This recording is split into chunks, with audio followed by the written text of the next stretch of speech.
શિયાળામાં જો સ્વસ્થ રહેવું હોય તો આવા ગરમ પાકો આપણે સેવન કરતા હોઈએ છીએ. ચાલો જાણીએ કે આ રેસીપી કઈ છે અને શરીરને શું ફાયદા કરશે. નમસ્કાર દર્શક મિત્રો, ખબર છે .com પરથી હું દ્રષ્ટિ આપ સૌનું સ્વાગત કરું છું. દર્શક મિત્રો, આપણને ખબર છે કે શિયાળાની ઋતુમાં જો અમુક ચોક્કસ પ્રકારનું સેવન કરવામાં આવે તો શરીરને ફાયદા જ થાય. હવે આ ઋતુમાં લોકો મેથીનું સેવન ચોક્કસપણે કરતા હોય છે, કારણ કે આનાથી શરીરને ઘણા ફાયદા થાય છે, આપણા હાડકાં મજબૂત થાય છે. હવે આવામાં જો તમે મેથી એમ નથી ફાંકી શકતા તો તમે એને લાડુ અથવા સુખડીના ફોર્મમાં પણ ખાઈ શકો છો. શિયાળામાં જો સ્વસ્થ રહેવું હોય તો આવા ગરમ પાકો આપણે સેવન કરતા હોઈએ છીએ. ચાલો જાણીએ કે આ રેસીપી કઈ છે અને શરીરને શું ફાયદા કરશે. તો દર્શક મિત્રો, મેથીના લાડુ જો તમે બનાવો તો ચોક્કસપણે એ કડવા લાગે અને આપણને ખાવામાં પણ નહીં ભાવે. પરંતુ શિયાળામાં મેથીના લાડુ ખાવાથી ઘણા ફાયદા થાય છે. સાંધાના દુખાવા છુમંતર થાય છે અને હાડકાં પણ મજબૂત થાય છે.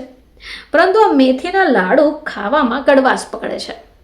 જો તમે આ રેસીપી આ રીતે ટ્રાય કરશો તો ચોક્કસપણે આ લાડુ તમને કડવા પણ નહીં લાગે અને શરીરને ફાયદા પણ મળશે. ચલો જાણીએ કે આ મેથીના લાડુ બનાવવા માટે કયા સામગ્રીની જરૂર પડશે. હવે આને માટે જોઈશે 100 ગ્રામ મેથી, 100 ગ્રામ ગોળ, 2 વાડકી જેટલું ઘી, 1 વાડકી બેસન, બારીક સમારેલા ડ્રાયફ્રૂટ્સ, 1/4 કપ જેટલો ગુંદર, અડધી ચમચી અશ્વગંધા પાવડર, થોડું શિલાજીત અને થોડું સુરંજન. તો સૌથી પહેલાં તમારે ગુંદરને ફ્રાય કરવાનું છે. હવે આ ગુંદર ફ્રાય થઈ જાય, થોડું ઠંડુ થાય એટલે મિક્સરમાં નાખીને એને અધકચરું પીસી કાઢો. હવે કડાઈમાં ઘી ગરમ કરીને બારીક પીસેલી મેથીને સારી રીતે ફ્રાય કરી દો. જો મેથીના દાણાની કડવાશ ઓછી કરવી હોય તો તમે ઈચ્છો તો મેથીને થોડી વાર દૂધમાં પલાળી રાખો અને બાદમાં તડકામાં સૂકવી કાઢો. સુકાઈ જાય એટલે મેથીને પીસી કાઢો. હવે તમારે બેસન નાખીને એને સારી રીતે શેકી કાઢવાનું છે.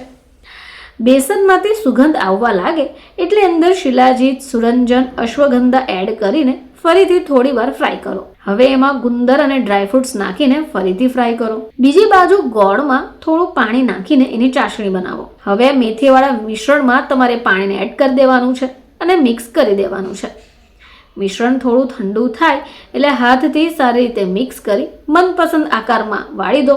તમે ઈચ્છો તો એને લાડુના ફોર્મમાં પણ વાળી શકાય. તો શિયાળાની આ ઋતુમાં જો મેથીના લાડુનું સેવન કરાય તો ઘણી બધી બીમારીઓને દૂર રાખી શકાય. ભારત દેશમાં સ્ત્રીઓને ડિલિવરી બાદ તેનું સેવન કરવાની સલાહ અપાય છે. હવે આ સિવાય વૃદ્ધ લોકો માટે પણ મેથીના લાડુનું સેવન ફાયદાકારક મનાય છે. જો તમે આ લાડુને યોગ્ય રીતે બનાવશો તેનો સ્વાદ પણ બદલાઈ શકે. મેથીના લાડુનું સેવન કરવાથી શરીરની રોગપ્રતિકારક શક્તિ વધે છે. તો દર્શક મિત્રો, ફરીથી તમારી સમક્ષ હાજર થઈશું. ત્યાં સુધી જોતા રહેજો ખબર છે .com.